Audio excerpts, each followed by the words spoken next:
Hi everyone. So with this worldwide pandemic, there's so much fear going on, and children are usually likely to be more anxious than us even, because they take so much literally and they're seeing so much news coverage that can be extremely overwhelming.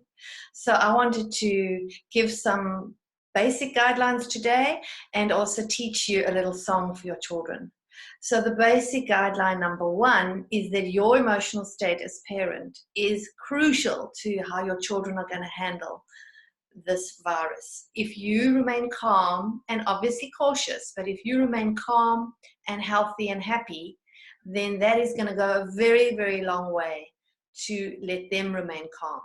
So they are so vulnerable to our emotional state. And this is the case for divorce and the case for all sorts of challenges that children experience.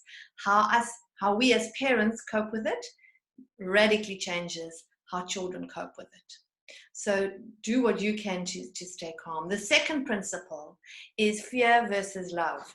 So what I wanted to talk about there is that if we come from a fearful space and we go more and more into the fear, what we focus on, the fear, will increase. If we come from a loving space, then that can increase. And we remain calm. So the second principle of fear versus love is just to check in if your child is having fear symptoms. Fear itself is going to put the brain in a state of emergency and more stress. So we know that the fear response, for instance, at school, when children are fearful of a teacher or a test or an exam, it can trigger the amygdala, the part of the brain that sends a stress response to the body. And of course, this stress response being triggered too much actually lowers one's immunity. So it's very important, even for our physical health, that we remain out of the fear space and more in the opposite, the calm, loving, safe space. And remembering what we focus on increases.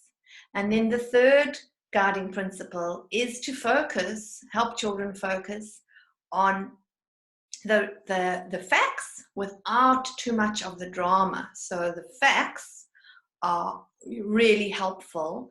And when we compare the facts, for instance, of deaths from coronavirus to deaths from tuberculosis or other diseases, it makes the brain understand the problem in a more contextual way. So because children take things so literally, they can fill in the gaps in knowledge themselves. They can try and make sense of things themselves without actually knowing the facts. So that's an important one. And then the song.